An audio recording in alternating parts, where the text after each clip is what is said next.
So డైరెక్ట్‌గా టాపిక్‌లోకి వెళ్ళిపోదాం. సో మీ ప్రకారం గాడ్ అంటే ఎలా డిఫైన్ చేస్తారు? అయ్యో! నేను కాదు కదండీ గాడ్‌ని ప్రపోజ్ చేసింది. నాకు తెలియని కూడా తెలీదు. ఎవరైతే డిఫైన్ చేస్తారో ఆ డెఫినిషన్స్‌నే నేను పట్టుకుంటున్నాను. అండ్ దేర్ ఆర్ అంటే మనుషులు ఎంతమంది ఉన్నారో అన్ని రకాల డెఫినిషన్స్ ఉన్నాయి. సో కాబట్టి ఎవరైతే దేవుడు ఉన్నాడు అని నమ్ముతున్నారో వాళ్ళ డెఫినిషన్‌ని బట్టి నేనెళ్తానండి. I don't have any definition because I don't even know what it is. Okay. No problem. అయితే మీ ప్రకారం గాడ్ అంటే ఉన్నాడా? లేడా? అదే యెస్ సార్ ఆర్ నో? ఇప్పుడు బుడుంగి అనేది ఉందా లేదా అనే క్వెషన్‌కి మీరు ఆన్సర్ చెప్పలేరు. ఎందుకంటే nobody told you what is the definition of a బుడుంగి కదా! ఐ మేడ్ అప్ అంటే దట్ వర్డ్ రిలిజియన్స్ చెప్పాయి కదా! ఇప్పుడు. ఓహ్! ఓకే. ఓకే.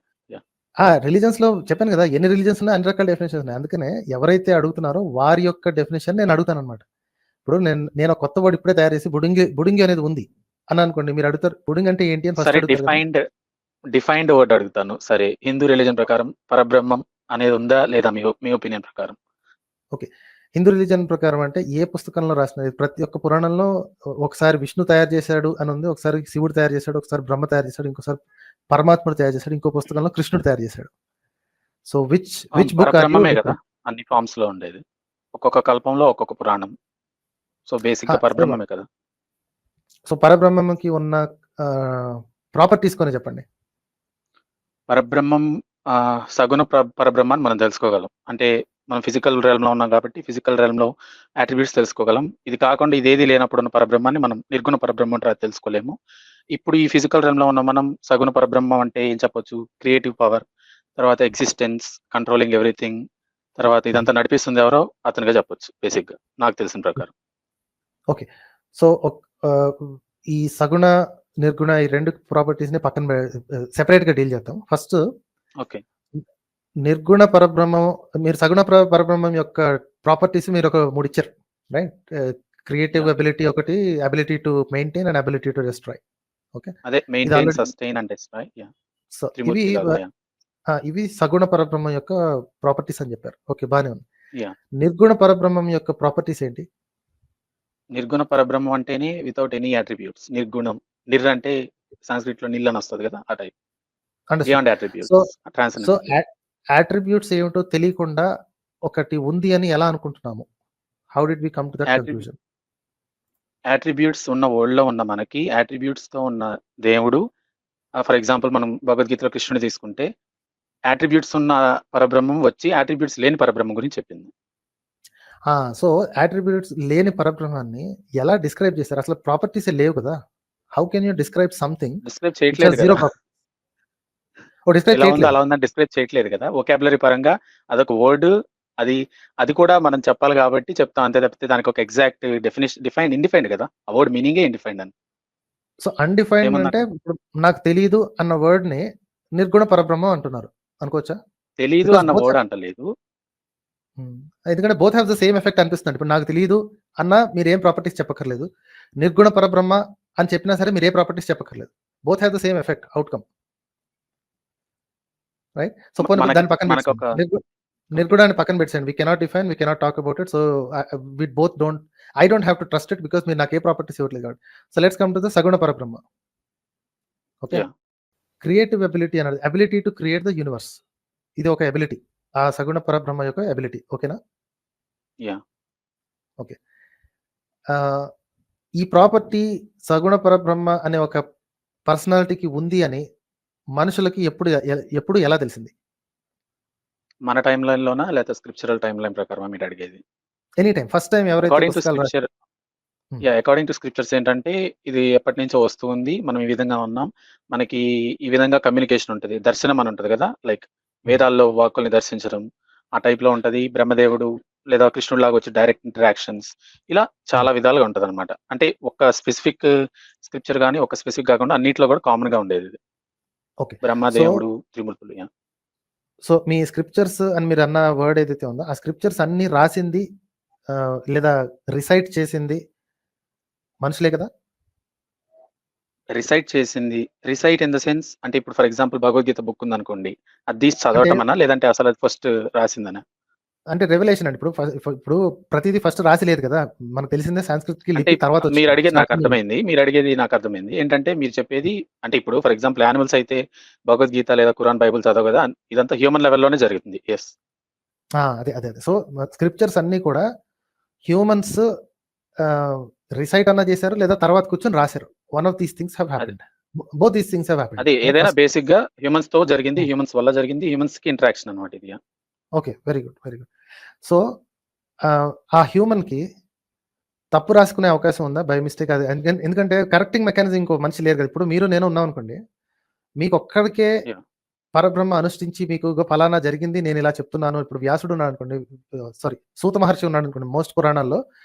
వ్యాసుడు యాహ్! రాసినా సరే సూత మహర్షి డిస్కషన్సే ఉంటాయి మొత్తం అంతా. రైట్? అవునవును. శౌనకాది మునులకి సూత మహర్షి చెప్తా ఉంటాడు. సో, సూత అవునవును. Maharshi has the first hand information according to those books. Shaunaka మహర్షులు సెకండ్ హ్యాండ్ ఇన్ఫర్మేషన్. వాళ్ళ నుంచి తర్వాత తెలుసుకున్న వ్యాస మహర్షి సూత హి హాస్ మహర్షులంటే రిటన్. ముందల కూడా ఇంకెవరికో తెలుసనుకుంటా కదా! పురాణాలు. ఇంకా చాలా విచ్ ఎవర్? మందున్నారే. ఒక ఇతననే చెప్పలేదే. ఓకే. సో, ఫస్ట్ ఎవరికి తెలిసిందో ఐడియా ఉందా? బుక్స్ ప్రకారం. ఫస్ట్ ఎవరికంటే అది నేను విన్నాను పురాణాలు బేసిక్‌గా. అంటే విష్ణు పురాణం ఒకటి చదివాననమాట. విష్ణు పురాణం టీటీడీ వాళ్ళది చదివాను. తర్వాత పద్మ పురాణం, బ్రహ్మ పురాణం, భాగవత పురాణంలో చాలా వటుకు విన్నాను. వీడియోస్‌గా విన్నాను. ఓకే. సో, బుక్స్ చదివితేనండి వీడియోస్‌లో అన్‌ఫార్చునేట్‌లీ ఐ హావ్ అంటే I am sorry to say వాళ్ళు ఈవెన్ థో యూ మీరడిగే రెస్పెక్ట్ క్వెషన్‌కి నాకు డైరెక్ట్‌గా ఆన్సర్ ఉంది. చెప్పంటే చెప్తాను. చెప్పండి. ఏమాత్రం చేంజెస్ అనేవి వచ్చుండవనంటే డెఫినైట్‌లీ వచ్చుంటాయనే చెప్తా నేను. ఎందుకంటే టైం అభిప్రాయం అనేది అట్లనే. ఓకే. అది కాదు. ఇప్పుడు మీరు పుస్తకం కొనుక్కొని చదివితే వీళ్ళు ఈ యాహ్! ప్రవచనకర్తలు ఎవరైతే చెప్తున్నారో వాళ్ళు చెప్పేదానికి, వాళ్ళు ఉన్నదానికి మీకు ఆహ్, 40, 60 తేడా కనిపిస్తుంది. అంటే 40% వాళ్ళు చెప్తారు. మిగతా 60% వాళ్ళు అసలు టచ్ కూడా చేయరు. మీరు పుస్తకం చదివితే మీకే తెలుస్తుందన్నమాట. ఓకే. మీరు అంటే అవునులెండి. ఇది వేల సామవేదం థౌసండ్స్ సా వర్సెస్ ఉంటాయి. వీళ్ళు చెప్పేయేమో జస్ట్ ఒక 20 వీడియోస్ లేదా 40 వీడియోస్. అది 1 అవర్, 1 అవర్ లెక్కుంటది. కంప్లీట్‌గా చెప్పరు. సో, ఆ కంప్లీట్‌గా చెప్పేటప్పుడు they actually miss out the most important or significant things అండి. మీకు మంచి చెప్పాలి ఇప్పుడు సామవేదం షణ్ముఖ శర్మ గారున్నారు. ఐ అవును. థింక్ అరౌండ్ 60 వీడియోసో, 70 వీడియోస్ ఉన్నాయి జస్ట్ గరుడ పురాణం మీద. ఓకే. నాకు కరెక్ట్‌గా తెలీదు. రాంగ్ నంబర్ అయితే క్షమించాలి. అన్ని వీడియోస్ ఇంకా ఉన్నాయి. ఎక్కువ కూడా కాకపోతే చూసానులెండి. 118, 120 వీడియోస్ కూడా శివపురాణం ఏమో ఉన్నట్టుంది ఆయనయి. సో, నేను గరుడ పురాణం గురించి చెప్తున్నాను. సో, దానికేం ఓకే. జరిగిందంటే నేను అతను మాట్లాడేది వింటూ పక్కన గరుడ పురాణం పెట్టుకొని చూస్తే మరీ దారుణం అండి. 40, 60 ఉంది. అంటే 40% స్టోరీనే చెప్పి అది కూడా ఒక పర్టిక్యులర్. సో, కాబట్టి I have less and less ఆహ్, ఇంట్రెస్ట్ ఇన్ వాట్ దీస్ ప్రవచనకర్తాస్ సే. వాళ్ళ మీద అంటే ఎప్పుడో నమ్మకం అదెందుకో నాకు ఎగిరిపోయింది. తెలుసు. అదెందుకో నాకు కొంత ఐడియా ఉంది. బేసిక్‌గా పర్లేదు. ఏమంటే ఇప్పుడు సో మ్యానుస్క్రిప్ట్స్ ఉంటాయి గదా! మన దగ్గర. ఓకే. హలో! అవి చెప్పండి. మ్యానుస్క్రిప్టు ఒక పురాణం కంప్లీట్‌గా ఒక చోటనే ఉండదనమాట. ఒక పురాణాన్ని చాలా చోట్ల చాలా విధాలుగా చెప్పిన దాన్ని దీనికి లింక్ చేసి, కంపైల్ చేసి ఇస్తారనమాట మనకి. అంటే ఎగ్జాక్ట్‌గా ఒకే ఒక్క బుక్ దొరికింది. అది 3500 ఇయర్స్ ఓల్డ్. దాంట్లో ఏ టు జెడ్ మనం ఏదైతే మహాభారతం చదువుతున్నామో అది ఉందని కాదు. అలా ఉన్నవి కూడా ఉన్నాయి. చాలా వాటికి ఒక 90% లేదా 95% అలా ఉన్నవి కూడా ఉండొచ్చు. బట్ బేసిక్‌గా పురాణాల దగ్గరికొచ్చేసరికి ఏంటంటే ఈ విధంగా అంటే బేసిక్ వికీపీడియాలోనే ఇలా ఉందనమాట. సో, నా వికీపీడియా కావచ్చు ప్రాబ్లమ్ లేదా ఏ ఇక్కడ విధంగానైనా కావచ్చు. ఇక్కడ నా ప్రాబ్లమ్ ఉందండి. సో, ఎవరైనా సరే ఎడిట్ చేయొచ్చు. ఎడిట్ చేసిన తర్వాత మళ్ళీ రీకంపైల్ చేయొచ్చు. మై ప్రాబ్లమ్ ఈస్ ఇప్పుడు పరమాత్ముడు ఇలా చేశాను అని చెప్పి రాసుకున్న ఒరిజినల్ స్టోరీ ఏదైతే ఉందో, now that is full of suspicion గదా! అది నిజమో కాదో కూడా తెలీదు. ఎందుకంటే దేర్ ఆర్ అది సో మెనీ చేంజెస్. భగవద్గీతలో లేదు కదా మనకి. ఫర్ సో, ఎగ్జాంపుల్ అంటే సో, భగవద్గీత అన్‌చేంజ్డ్ అంటున్నారా? అన్‌చేంజ్డ్ అని ఎగ్జాక్ట్‌గా నాకు అంటే ఇప్పుడు మీరు చెప్పిన ఈ కన్వర్జేషన్‌లో మనం పురాణాల గురించి మాట్లాడుకున్నంత ఇది ఎంత మటుకు అన్‌చేంజ్ అనేదైతే నేను చూడలేదు. బట్ అంటే వెరీ మీరు వెరీ లెస్ అంటే వీటితో పోలిస్తే. సో, చేంజెస్ ఉన్నాయి. But Mahabharatam do you know కావచ్చు. యాహ్! సరే భగవద్గీతలో ఏ చేంజెస్ ఏ శ్లోకాలు చేంజ్ అయ్యాయి? ఏవి చేంజ్ కాలేదు? Can you find out? అంటే మీరు కాకపోయినా అంటే మీరు అని నేను అనట్లేదు. ఎనీబడీ ఒకటి in India yeah! Can they find out? నేనైతే అంటే ఎక్కువ వర్సెస్ నాకు తెలీదు కానీ, ఒకటైతే నేను తెలుసుకున్నదేంటంటే ఫర్ ఎగ్జాంపుల్ మనం ఇప్పుడు భగవద్గీత తీస్తే ముకుందానందది ఉంటదన్నమాట. స్వామి ముకుందానందది. గూగుల్‌లో కొడితే ఓకే. మనకొస్తది. Bhagavad Gita the song of God అని. అందులో ఏమో 700 1 వర్సెస్ ఉంటాయి. ట్రెడిషనల్‌గా హుహు. వచ్చేసరికి ఏంటంటే మనకి 700 వర్సెస్ ఉంటాయి. ఆ 701 వర్స్ కూడా ఏంటంటే అదొక క్వెషన్ అన్నమాట. అదేం ఒక స్టేట్‌మెంట్ టైప్ అయితే కాదు. అది అంత పర్లేదు. వరకైతే నాకు తెలుసు. పర్లేదు. నేనేంటంటే ఇప్పుడు నంబర్ దగ్గర గొడవ కాదండి. ఇప్పుడు ఫర్ ఎగ్జాంపుల్ కొ కొన్ని శ్లోకాలని తీసేసి కొత్త శ్లోకాలు సొంతంగా రాసుకునే అవకాశం ఉందా? భగవద్గీత దగ్గరికొచ్చేసరికి ఐ డోంట్ థింక్ సో అండి. అంటే నేను చేయలేదు రిసర్చ్ అంత డీప్‌గా. బట్ అంటే నేను చూసిన దాని ప్రకారం అయితే, తెలుసుకున్న దాని ప్రకారం అయితే అంత అయితే హ్మ్. కాదు. సో నౌ విల్ చాలా గో వాటికి బ్యాక్ సిమిలర్ గా ఉంది అక్కడ చెప్పిన. Now will go back to your సగుణ పరబ్రహ్మ థియరీ. సో యా ఏ ఒక్క స్క్రిప్చర్ కూడా మీరు ఆథెంటిక్ అని స్టాంప్ కొట్టలేకపోతున్నారు. Because there could be changes, you don't know, or there may be changes, there could be change. So ఈ ఇఫ్ అండ్ ఎల్స్ కండిషన్స్ లోనే మనం ఇబ్బందులు పడుతూ ఉన్నాం. వీ కెనాట్ బి ష్యూర్ ఆ బుక్స్ లో ఏ శ్లోకాలు ఇంక్లూడ్ చేయబడ్డాయి, ఏ శ్లోకాలు తర్వాత రాయబడ్డాయి అనే సంగతి కూడా మనకు తెలియదు. బట్ హౌ ఆర్ యూ అంటే బిలీవింగ్ కామన్ దాట్? గా ఉన్నాయి కదా మనకి, సార్ కామన్ పాయింట్స్ ఏ ఉండటంలో ఇదే స్క్రిప్చర్ ఉంది చూసినా సార్. కామన్ గా ఉన్నాయి కదా. ఇప్పుడు కామన్ పాయింట్స్ ఉండటంలో గొప్పే ఉందండి. ఇప్పుడు సేమ్ మతంలో ఉన్నవాళ్ళు ఇప్పుడు ఏంటి మన సినిమాలు ఉన్నాయి సార్. ఓకే, ప్రతి చోట కొన్ని కామన్ పాయింట్స్ రిపీట్ చేస్తా ఉన్నారు అనుకోండి, అది చివరికి సినిమానే అవుతుంది కదా, అంతే తప్ప అది నిజమైపోదు. Same kind of situation repeat చేసి ఇంకో 4-5 పురాణాల్లో రాసిన 4-5 కథల్లో పెట్టినా సరే story is always a story. ఇప్పుడు సమ్ ఆఫ్ జీరో ఏదైతే ఉందో ఒక సమ్ని మీరు ఆ జీరోకి మీరు ఎన్ని మల్టిప్లై చేసినా చివరికి అదే వస్తుంది, జీరోనే వస్తుంది. సో నా క్వశ్చన్ అంటే ఏంటి అంటే, how did you come to conclusion that the scriptures are telling truth about the Parabrahmam? సగుణ పరబ్రహ్మం గురించి ఓకే, సగుణ పరబ్రహ్మం గురించి స్క్రిప్చర్స్ కరెక్ట్ చెప్తున్నాయి అని మీరు నమ్ముతున్నారు. సరే, యా ఈ స్క్రిప్చర్స్ గురించి మీకు ఇబ్బందిగా ఉంటే ఐ లాస్క్ యూ అనదర్ క్వశ్చన్. ఇబ్బంది ఏం లేదు. బట్ నేను ఎలా నా ఓన్ అండర్‌స్టాండింగ్ ప్రకారం నాకిది యాక్సెప్టబులే, నాకేం ప్రాబ్లమ్ లేదనిపించిందంటే, పాయింట్ 1 వచ్చేసరికి ఏంటంటే, ఒక పాయింట్ చెప్పట్లేదు. ఇవి చాలా పాయింట్స్ చెప్తున్నాయి. కర్మ సిద్ధాంతం కావచ్చు, పరబ్రహ్మం కావచ్చు, మన ఆత్మ, మన సెల్ఫ్ గురించి లైక్ చాలా టాపిక్స్. అండ్ బేసిక్‌గా నేను కొంచెం లైక్ ఇప్పుడు మనమున్న సో మోడర్న్ వరల్డ్‌లో చూస్తే కూడా మనకు చెప్తుంది ఏంటంటే, ఒక ఆరిజిన్ నుంచి వచ్చింది ఇదంతా. ఇది మనం ఏదైతే చూస్తున్నామో అదనేది స్పేస్‌లో, టైమ్‌లో ఒక పాయింట్ నుంచి జనరేట్ అయ్యి వచ్చింది. సో సింగిల్ సో ఆరిజిన్ ఇక్కడ కూడా అదే చెప్తున్నారు. సో సో ఈ పాయింట్ మీకు యాక్సెప్టబుల్ అనిపించినప్పుడు, do you also believe are trust in Quran and Bible also? Quran and బైబిల్‌లో నేను ట్రస్ట్ చేయను. ఎందుకంటే అవన్నీ కూడా వాటి ఆరిజిన్ ట్రేస్ చేసామనుకోండి, అవి ఎక్కడి నుంచి వస్తాయి? For example first Abrahamic religion Judaism మనకు తెలిసింది. జుడాయిజంకి ముందు ఉన్నది ఏంటి? యాహ్విజం అని ఉండేది. యాహ్విజం కంటే ముందేముంది? కానాన్ అనే ఒక ప్లేస్‌లో చాలా మంది దేవతలను పూజించే దేవతల్లో ఒక అతని పేరు యాహ్వే. అసలు అతను కూడా మెయిన్ కాదు. ఎల్, తర్వాత బాల్, వీళ్ళు ప్రామినెంట్ అన్నమాట. తర్వాత బాబిలోన్ క్యాప్టివిటీ నుంచి వచ్చేటప్పుడు వాళ్ళేం చెప్పారంటే, ఆ రిలిజన్‌కి సంబంధించిన వాళ్ళు ఇంతమంది దేవతలు ఫాల్సే. ఓన్లీ ఒక క్రియేటర్ గాడ్ ఉన్నాడు. అది కూడా ఇతనని చెప్పి యాహ్వే మెయిన్ స్ట్రీమ్‌కి వచ్చాడు. మిగతా వాళ్ళందరూ సైడ్ లైన్ అయిపోయారు. యాహ్వేకి బేసిక్‌గా స్క్రిప్చర్స్‌లో జుడాయిజంకి, యాహ్విజంకి ముందు ఎషేరా అని ఒక వైఫ్ ఉండేదన్నమాట. అది ఆర్కియాలజికల్ ఎవిడెన్స్ చాలా రకాలుగా మనకుంది. కాదని చెప్పొచ్చింది. ఆ తర్వాత జుడాయిజం డెవలప్ అయింది. జుడాయిజం నుంచి నెక్స్ట్ జీసస్ క్రైస్ట్ అదే సివిలైజేషన్‌లో అదే ట్రైబ్‌లో పుట్టాడు. తర్వాత అతను చెప్పిన టీచింగ్స్ అనేవి క్రిస్టియానిటీ అయింది. ఈ రెండిటితో సంబంధం లేకుండా సౌదీ అరేబియాలో కురాయిష్ ట్రైబ్, పాలిథిస్టిక్ ట్రైబ్, అది కూడా అక్కడ అల్లు జమానట్ ఇలాంటి వాటిని పూజించే ఒక ట్రైబ్‌లో ఉన్న ఈ ప్రాఫెట్ మహమ్మద్ అనే అతనికి రెవల్యూషన్స్ ఈ అబ్రాహామిక్ రిలిజియన్స్‌కి ఇచ్చిన గేబ్రియలే ఇచ్చిందని చెప్పి, ఈ రెండిటితో డిఫర్ అవుతూ నేను చెప్పేది ఫైనల్ వర్షన్ అని చెప్పి అక్కడ అలా చెప్పడం జరిగింది. బట్ మన దగ్గరికి వచ్చేసరికి ఏంటంటే, వేదాలు పరమాత్మ గురించి మాట్లాడతాయి, ఉపనిషత్తులు మాట్లాడతాయి, లేదా భగవద్గీత ఒక లాస్ట్ స్క్రిప్చర్ బేసిక్‌గా మహాభారతంలో.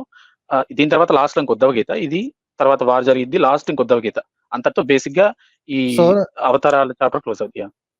సో మీరు ఈ అబ్రహామిక్ రిలీజియన్ స్టోరీ ఏదైతే చెప్పారో దానికి మన స్టోరీకి పెద్దగా తేడా కనిపించట్లేదు. Let me explain why I say that. చెప్పండి.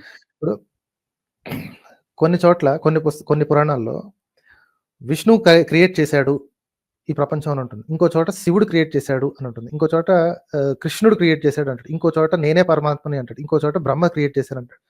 ఇన్ని డిఫరెన్సెస్ ఉన్నా సరే సింపుల్‌గా మన వాళ్ళు ఏం చేస్తారంటే, అన్నీ ఒక పర్టిక్యులర్ పర్సన్ యొక్క ఎక్స్‌ప్రెషన్సే అంటారు. Same thing they were also doing. వాళ్ళు కూడా అలాగే కలుపుకోవడానికి ట్రై చేసి అందులో ఒక దేవుడిని గెలిపించారు. మనోళ్ళు ఏంటంటే అందరిని కలుపుకుపోయారు. రైట్? బ్రహ్మ క్రియేట్ అంటే చేశాడు అని ఒక గ్రూప్, ఒక పురాణం అంటుంది. ఇంకొక పురాణంలో ఇంకొక సెట్ ఆఫ్ శ్లోకాలేమో విష్ణు క్రియేట్ చేశాడు అని ఉంటుంది. ఇంకో చోట నారాయణుడు క్రియేట్ దానికి చేశాడు అంటే విష్ణు. నాకు సో తెలిసినది ఒకటి ఆన్సర్ ఉంది దాని సో దగ్గర. సో అంత స్పష్టంగా వాళ్ళు శివుడు క్రియేట్ చేశాడు, మహాదేవుడు, రుద్రుడు క్రియేట్ చేశాడు అన్నప్పుడు ఈ బ్రహ్మ పురాణాన్ని లేకపోతే బ్రహ్మ క్రియేటర్ గా గాడ్ ని నమ్మే వాళ్ళు అబ్జెక్షన్ లేపి ఉండుంటే వాళ్ళు 2 వేర్వేరు మతాలు అయ్యేవాయి. కాకపోతే నా దగ్గర వాళ్ళందరినీ ఆన్సర్ ఉందన్న. చెప్పండి సార్. ఇప్పుడు మనకి బేసిక్‌గా మీరు ఏ పురాణమైనా తీసుకోండి. ఉన్న 18 పురాణాలు తీసుకోండి, లేదా 18 ఉప పురాణాలు, స్థల పురాణాలు ఏవి తీసుకున్నా సరే, మనకొక కామన్ పాయింట్ ఉంటది. ఇది మహాభారతంలో కూడా ఉంటది. ఏంటంటే, ఇప్పుడు పరబ్రహ్మం, నిర్గుణ పరబ్రహ్మం నుంచి సగుణ సృష్టి అనేది వచ్చిద్ది. వచ్చిన తర్వాత అదే పరబ్రహ్మం సృష్టించే శక్తిగా గ్రౌండ్ లెవెల్, జీరో లెవెల్ ఎనర్జీలో ఉన్నప్పుడు అది ఆదిశక్తి అనుకుందాం. తర్వాత సృష్టించే ఫామ్‌లో పరబ్రహ్మం ఉన్నప్పుడు బ్రహ్మదేవుడు. పాలించే క్రమంలో ఉన్నప్పుడు ఆ శక్తి విష్ణు. లయం చేసి ప్రళయంలోకి తీసుకెళ్ళిపోయే శక్తిలో ఉన్నప్పుడు శివుడు. అయితే ఈ పరబ్రహ్మం సృష్టించినప్పుడు, ఈ సృష్టించే శక్తిగా ఉన్నది ఏ బ్రహ్మగా అయితే ఉన్నాడో, ఏ బ్రహ్మాండం తీసుకున్నా సరే, అంటే ఇప్పుడు మనకు ఒక బ్రహ్మాండం అని లేదు. మనకు ఫర్ ఎగ్జాంపుల్ బ్రహ్మాండ పురాణం ఇటువంటి భాగవతంలో కూడా, లిటిల్ కృష్ణలో కూడా ఉంటది. అంటే హ్మ్. స్క్రిప్చువల్ పరంగా చెప్తాం. ప్రాక్టికల్‌గా అది ఎంత పాసిబుల్ అనేది అది వేరే టాపిక్. అయితే మనకున్న కాన్సెప్ట్ ఏంటంటే, ఒక బ్రహ్మాండం తీసుకుంటే అందులో పరబ్రహ్మ బ్రహ్మగా వచ్చినప్పుడు, ఆ హ్మ్. బ్రహ్మకు ఆయుర్దాయం 100 సంవత్సరాలు ఉంటది. మన టైమ్ పీరియడ్స్‌కి తర్వాత వద్దాం. నేను స్క్రిప్చువల్ పరంగా చెప్తున్నాను. ఆ ఉన్న 100 ఓకే. సంవత్సరాల్లో కూడా ప్రతి రోజులో ఒక డే టైమ్ ఉంటది. ఒక నైట్ టైమ్ ఉంటది.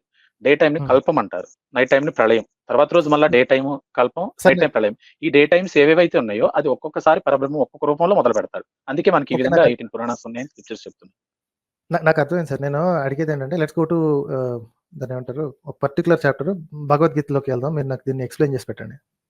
ఓకే. నాకు తెలిస్తే చెప్తాను. ఓకే అన్న. ఓకే. సో, కృష్ణుడు ఫర్ ద మోస్ట్ పార్ట్ అంటే ఇందులో భగవద్గీతలో నేనే క్రియేట్ చేసి నేనే మహేశ్వరుడిని అంటాడు. సో, ఆ మహేశ్వరుడు అంటే శివుడి గురించి మాట్లాడుతున్నాడా? ఇంకొక దేని గురించైనా మాట్లాడుతున్నాడా?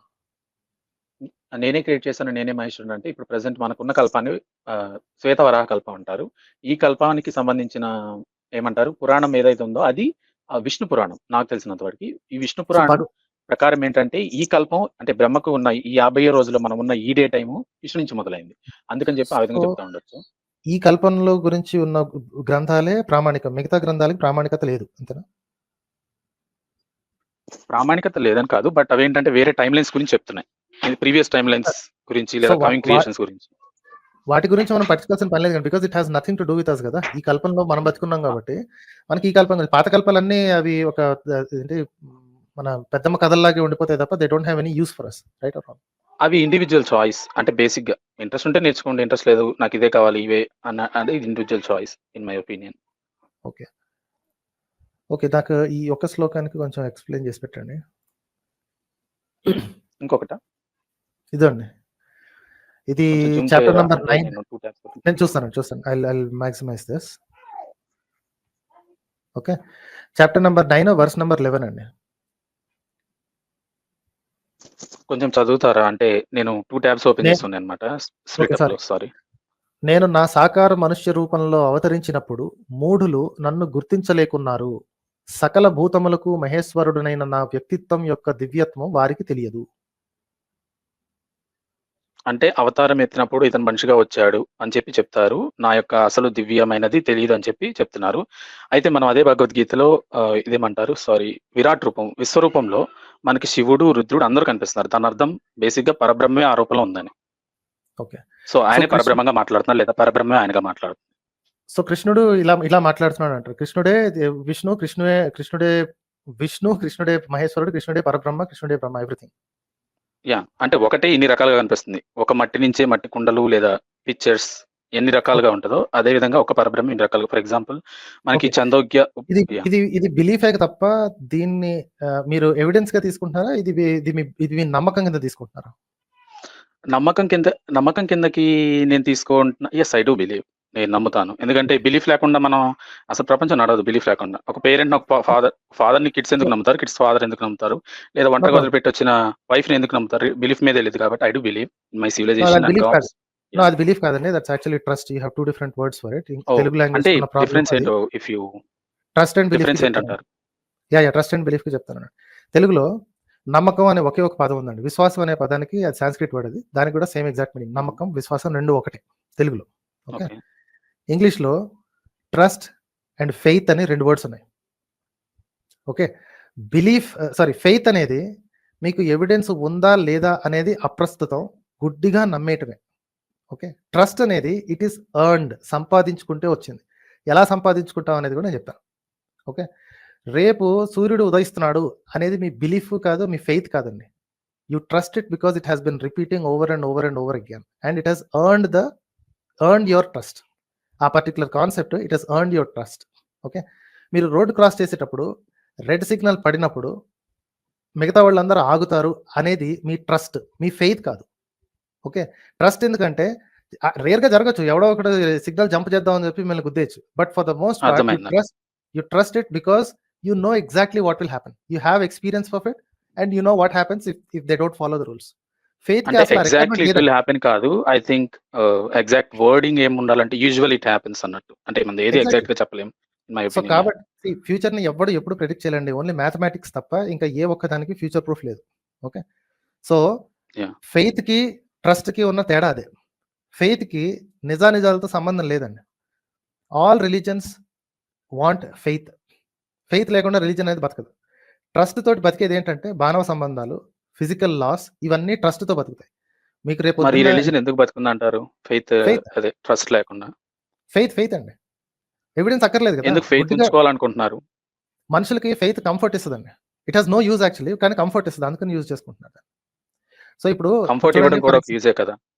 నో ఇట్స్ నాట్ యూజ్‌ఫుల్ అండి. When and it can be easily misused for this thing. ఇప్పుడు క్రిస్టియన్ ఫెయిత్ ఉందండి. ఓకే. యాహ్! వాళ్ళు కూడా సేమ్ మీరెలాగైతే ఫర్ ఎగ్జాంపుల్ ఇది సగుణ బ్రహ్మ ఇదేంటి కృష్ణుడే బ్రహ్మ, కృష్ణుడే శివుడు, కృష్ణుడే అన్నీ అంటే అతనే అని మీరిక్కడ ఒక మీరెలాగైతే పాయింట్ నమ్ముతున్నారో గుర్తుంచుకోవాలి. వాళ్ళు నేనేదో వాళ్ళు జస్ట్ కూడా అలాగే రీడ్ నమ్ముతున్నారు. Yeah! So this is faith. నేను both sides or faith experience కదండీ. అయ్యాను. నాట్ జస్ట్ చదివాను or something. I experienced and so it వాళ్ళు చేంజ్డ్. కూడా and there you can easily find Christians who will say that I experienced the power of Holy Spirit అంటారు. How will you deny them? And they'll show నేను you the exact same of evidence which is zero.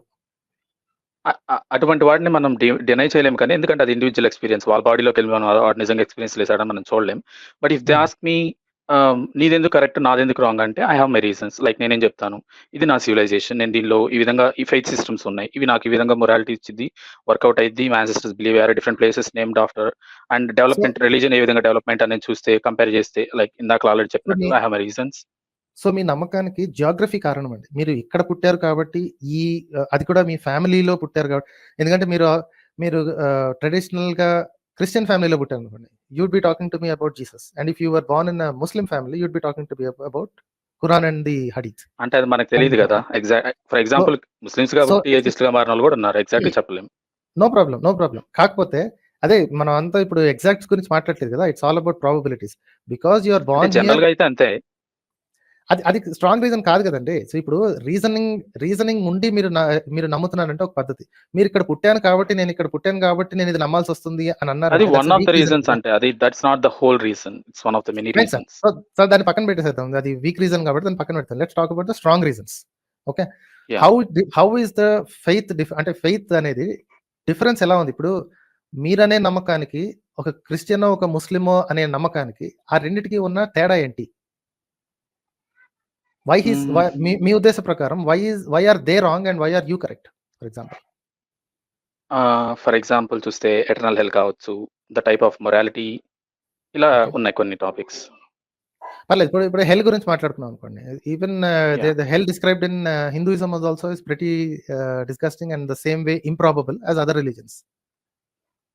అంటే I have a suggestion if you don't mind. హుహు. So అటువంటి words I mean I am open to anything you say. అలాంటప్పుడు ఏమంటారు? Like ఇటువంటి words use చేయడం అనేది అంటే కొన్నిసార్లు రిపల్సివ్‌గా ఉంటదన్నమాట. మీరేది లేదు చెప్పినా సార్. నేను ఇప్పుడు నేను I'm sorry about so it. అంటే నేను అది హార్డ్‌గా అనిపించినందుకు. ఇప్పుడు హెల్ గురించి మాట్లాడినప్పుడు లెట్స్ సే ఇప్పుడు గరుడ పురాణం ఉందనుకోండి సార్. ఓకే. యాహ్! గరుడ పురాణంలో కూడా హెల్‌ని డిస్క్రైబ్ చేస్తుంటారు. బేసిక్‌గా ఎక్కువ డిస్క్రైబ్ చేస్తారు మిగతా స్క్రిప్చర్స్ కంటే as per my knowledge. Okay. Okay. ఆహ్,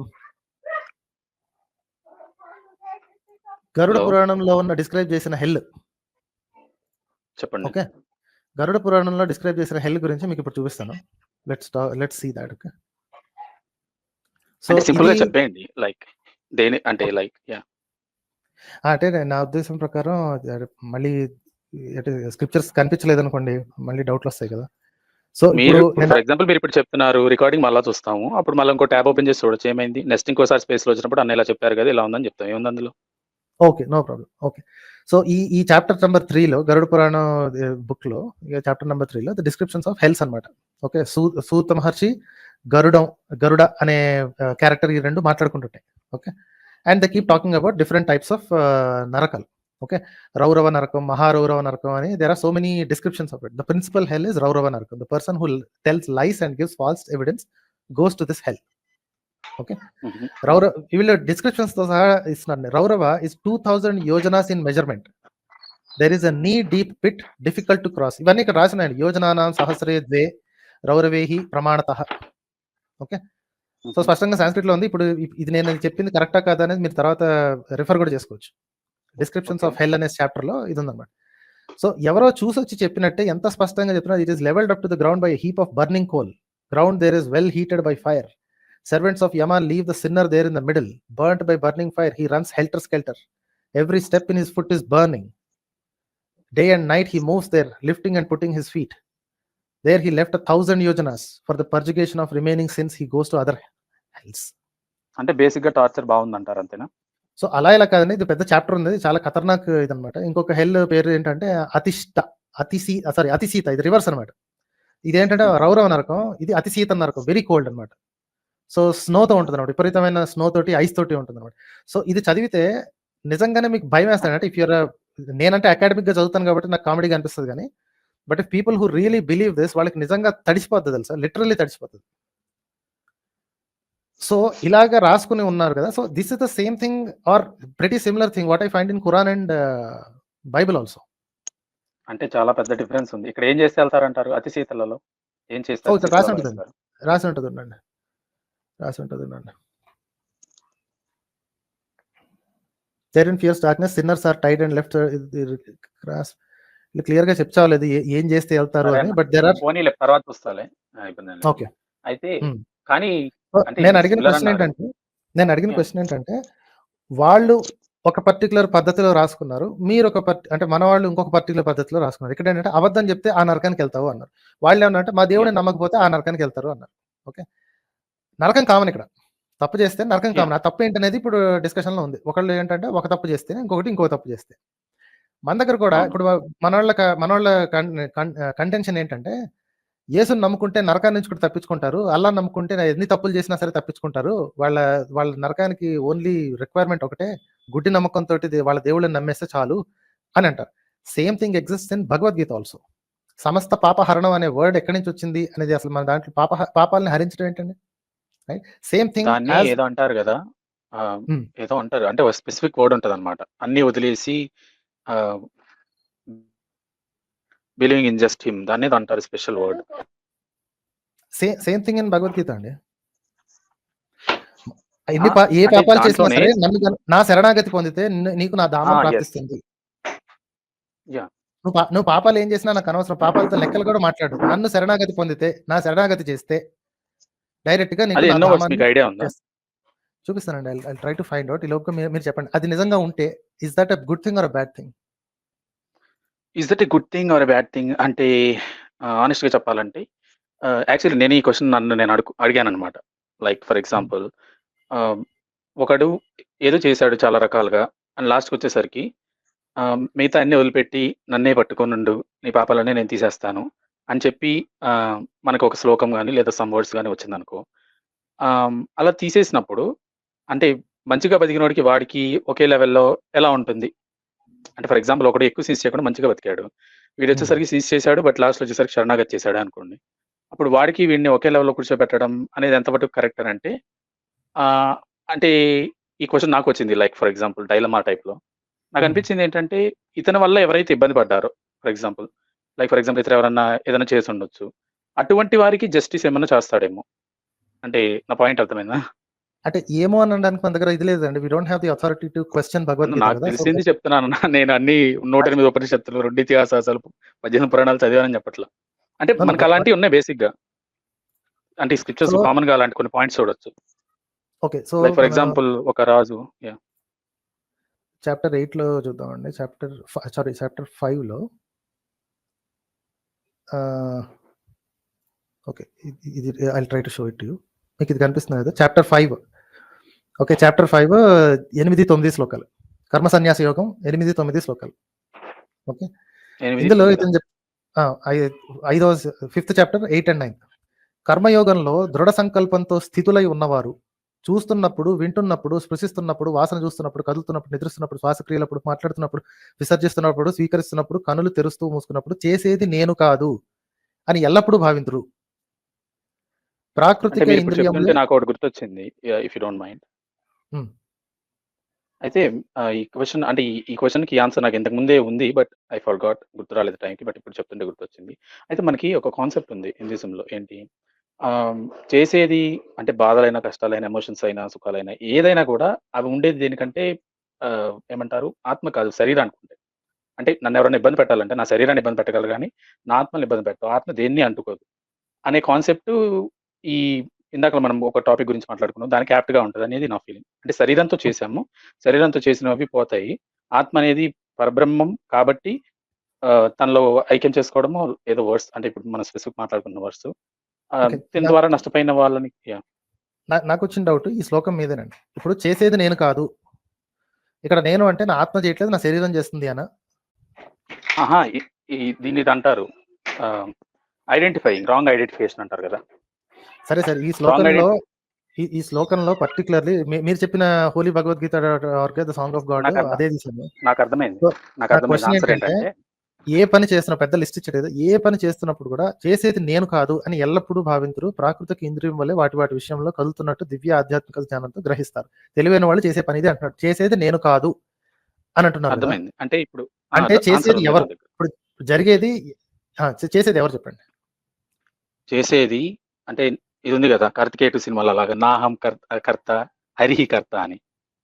అది ఓకే సార్. ఇక్కడ క్లియర్ చెప్పండి సార్. ఇప్పుడు మీరు అంటే చేస్తున్న అతనే మీరు పరబ్రహ్మమే. అంటే సో, రాంగ్ ఐడెంటిఫికేషన్ ఇచ్చుకోవద్దు. నువ్వంటే ఒకడు ఉన్నావని లేదా ఆమె అంటే ఒకటుందని, అది ఓకే. అనేది ఒకటుందని కాకుండా ఒక పరమాత్మ ఇన్ని రూపాల్లో ఉందని తెలుసుకొని అక్కడ సో, ఇప్పుడు నాకు పాపం ఎలా అంటుతది సార్? ఇప్పుడు ప్రొనౌన్స్. చేసేది నేను కాదు కదా! ఇప్పుడు నేను ఒక మనిషిని చంపేసాననుకోండి. చేసేది నేను కాదు. Can I do that? ఇతను నేను కాదు కదులుతున్నప్పుడు నిద్రిస్తున్నప్పుడు ఇంటెన్షన్స్ అని ఉంటాయి గదా! లిస్ట్ ఇచ్చాడు కదా! అదే కదా! ఇప్పుడు అవును. ఇంటెన్షన్స్ కదులుతున్నప్పుడు, ఉంటాయి గదా! నిద్రిస్తున్నప్పుడు, శ్వాసక్రియలప్పుడు నేను కాదన్నాడు. పోనీ మర్డర్ చేస్తే మరి నేనెట్లా అవుతది? ఇంటెన్షన్స్ ఉంటాయి గదా! అదే సార్. ఆ ఇంటెన్షన్ క్రియేట్ చేసింది కూడా నేను కాదు కదా! అవును. అకౌంటబుల్ హెల్డ్ అవుతారు గదా! వాళ్ళు ఏది చేసినా దానికి ఒక ఎందుకు? అకౌంటబుల్ హెల్డ్ అవుతారు డెఫినైట్‌లీ. ఎందుకు సార్? చేసేది నేను కాదు, చేయించేది నేను కాదు. మొత్తం అంతా పరమాత్ముడు కదా! చేసేది చేయించేదిని. నేనెట్లా అకౌంటబుల్? నాకెందుకు పాపం అవును. తగులుతది? ఆ! దీనికి ఆన్సర్ ఏంటంటే చేసేది పరమాత్మ అనుకుందాం. వైని చంపాడనుకుందాం for example. For the sake of conversation. ఎక్స్‌లో ఉంది పరమాత్మే. వైలో ఉంది పరమాత్మే. వైని మోసుకెళ్ళే భటులుంటారు గదా! అది పరమాత్మే. వాళ్ళకి శిక్షలేసే యమధర్మరాజు ఉన్నాడు గదా! అది పరమాత్మే. మళ్ళా జన్మెత్తాడు గదా! అది పరమాత్మే. జర్నీ పరమాత్మే. మోక్షం పరమాత్మే. మరింక శిక్షలు ఎవరికేస్తున్నాడు? ఇది అంటే నరకానికి ఎవరిని తీసుకెళ్తున్నారు? అబద్ధం చెప్తే దానికి అందుకే అబద్ధం గదా! మనకిదుంది సేయింగ్. చెప్పేది చేయించేది ఆ పరమాత్ముడే అన్నప్పుడు, ఇంకా నరకం గురించి ఇంత పెద్ద డిస్క్రిప్షన్ ఎందుకండి? ఎవరిని బెదిరించడానికి? మనం ఇంకా రియలైజ్ చెప్పండి. అవ్వాలి గదా! రియలైజ్ అయిన వాళ్ళకి చెప్పే పని లేదు. రియలైజ్ అవ్వని వాళ్ళకి చెప్పాలి గదా! సార్ మనం అని ఎట్లా అంటున్నారు సార్? నేననేవాడిని ఎక్కడున్నాను? పరమాత్మే కదా! ఇంకా రియలైజేషన్ కూడా పరమాత్మకే రావాలి కదా! నాకెందుకొస్తుంది? చెప్పడం ఎవరైనా చెప్తారన్నా నేను చెప్తాను, నువ్వు చెప్తావు. బట్ ఇంటెన్షన్ అనేది ఉంటది గదా! దాని వెనక ఫర్ ఎగ్జాంపుల్ తెలివిగా అరే! మీ హిందూ సార్ స్క్రిప్చర్స్‌లో ఇట్లుంది గదా! ఆ ఇంటెన్షన్ క్రియేట్ చేసింది కూడా పరమాత్మే కదండీ! ఇప్పుడు మీరు నేను మాట్లాడుకుంటున్నాము స్ట్రీమ్ యార్డ్ ద్వారా. మాట్లాడేది పరమాత్మే, మాట్లాడిచ్చేది పరమాత్మే, క్యారీ చేసేది పరమాత్మే, వినేది కూడా పరమాత్మే. మరింకా అవును. పాపం పుణ్యం ఎక్కడి నుంచి వస్తుంది? Where are the descriptions of papam punyam ఇదేం గేమ్ లాగా నువ్వు అనిపిస్తుంది మాయకి ఎట్లా? లోనే చేసావా? మాయకి లోను కాకుండా చేసావా? అనే దాన్ని బట్టి కదా ఉండేది. అదే గదా చెప్తుంది ఇందాక నేను అనేది నుంచి. ఎక్కడున్నానండి? నేననేదని లేదు కదా! నేను నేననేది అనేది లేదు కదా! నేను అనేది నేననేది నిజానికి ఉత్పత్తి లేదు. కదా! ని హ్మ్. నిజానికి లేని దాన్ని నువ్వు నిజానికి హ్మ్. లేదనుకోని అంటున్నావా? లేదా అక్కడున్న పాయింట్‌ని నేను ఈ విధంగా యూజ్ చేస్తాను అని అంటే నేనదే చెప్తున్నాను ఇందాక నుంచి. ఇంటెన్షన్స్ అనేవి ఇక్కడ రోల్‌లోకొస్తాయి. ఒకటి ఇంటెన్షన్స్ చేసేటప్పుడు, అనేది ఒకటి తయారు చెప్పేటప్పుడు. చేసింది కూడా అదే దేవుడు కదా! అదే పరమాత్ముడు కదా! ఇంటెన్షన్స్ ఎవరి గురించి అవును. ఎవరికి చెప్తున్నాడు? ఇప్పుడు మనకి మాయ అన్న బేసిక్‌గా ఈ స్క్రిప్చర్ ప్రకారం ఏంటి? మనిషి ఎందుకు తప్పు చేస్తాడు? మాయకి లోనవుతాడు. కోరికలను ఫైట్ చేయలేక వాటికి లొంగిపోయినప్పుడు రకరకాల పాపాలు చేస్తాడు. అటువంటివి చేసినప్పుడు అతనికి చాలా రకాల కాన్సీక్వెన్సెస్ ఉంటాయి. ఆ కాదనుకోని కాన్సీక్వెన్సెస్ నేను ఈ ఎందుకని సిమ్యులేషన్ అడుగుతున్నాను సార్. రఘు గారు. నేను ఆహా! నీ అడిగేది ఆ క్వెషన్ ఏంటంటే కాన్సీక్వెన్సెస్ అసలు టెస్ట్ ఎందుకంటావు అంతే ఎందుకుండాలి? గదా! అసలు అసలు టెస్ట్ టెస్ట్ పెట్టేది ఎందుకంటావు అంతేనా? టెస్ట్ పెట్టేది, పెట్టించేది, రాసేది, రాయించేది, కొట్టేది, కొట్టించేది అన్నీ పరమాత్ముడే అన్నప్పుడు ఈ సర్కస్ దేనికి అంటున్నాను. సర్కస్ ఏముంది? అన్నీ అతనికే గదా! నువ్వు నేను ఏది లేదు. మరప్పుడు దేనికోసం వర్రీ అవ్వాలి? నేను మరి వర్రీ అవ్వను. నేను నేనేదైనా చేస్తానో మళ్ళీ కాన్సీక్వెన్సెస్ ఉంటాయి. మళ్ళీ నేనేమైనా చేయడానికి అసలు నాకు ఫ్రీ విల్ ఎక్కడుంది సార్? ఇక్కడ చాలా స్పష్టంగా చెప్తున్నాడు. ఈ ఈ శ్లోకం ఏం చెప్తుంది అంటే ఫ్రీ ఫ్రీ విల్ విల్ అనేది ఉంది గదా! లేదు అని నువ్వేది క్లియర్ చేస్తుంది. చేస్తావో ఎక్కడుంది కదా సార్? చేసేది నేను కాదు కదా! అంటే ఏమోనన్నా నేను ఆల్రెడీ నేను ఈ విధంగా క్వెషన్‌లేసుకునే మళ్ళా నువ్వు అడుగుతున్నది కోయిన్సిడెన్స్ ఏమో నాకు తెలీదు గానీ, ఫ్రీ విల్ లేదు నేను ఎక్కడుందంటే ఫర్ ఎగ్జాంపుల్ నేను చెప్తానుండండి. ఒక ఐస్ క్రీమ్ ఉంది. ఓకే. మీ ప్రాబ్లమ్‌కి సొల్యూషన్ ఏంటి అంటే, మీరు ఇది నిజం అని బై డిఫాల్ట్ నమ్మేసి ఒప్పుకున్నారండి. Okay. I was in your position some years back. Some decades back. Okay. ఇది సింపుల్‌గా నేను చెప్పేదేంటి అంటే, మీరిది నిజమని చెప్తున్నారు కాబట్టి now you are trying to define it. The same exact story బైబిల్‌లో కనిపిస్తే మీకు దీనిలో 100 హాల్స్ కనిపిస్తాయండి. బైబిల్‌లో ఓకే. కర్మ సిద్ధాంతం ఉందా? లేదు సార్ ఇంకోటి వాళ్ళకో సోది సరే అదే మనం రాసిన సినిమాని ఇంకొకటి రాయాలంటే అది ఇప్పుడు అది సోది జిరాక్స్ కాపీ గాదు. అవ్వచ్చు కదా ఇప్పుడు సార్. మన వరల్డ్‌లో ఇప్పుడు జరుగుతుంది గదా! అంటే నీ కళ్ళ ఎక్కడ ముందు, నా కళ్ళ ముందు, అందరి కళ్ళ ముందు జరుగుతుంది కర్మ సిద్ధాంతం. అది బైబిల్‌లో కూడా జరగట్లేదు ఉందా? సార్. దాని గురించి లేదు సార్. చెప్పారా? కర్మ సిద్ధాంతం ఎక్కడ జరుగుతుంది sir? Let's discuss about karma siddhantam then. What do you mean by karma siddhantam అండి?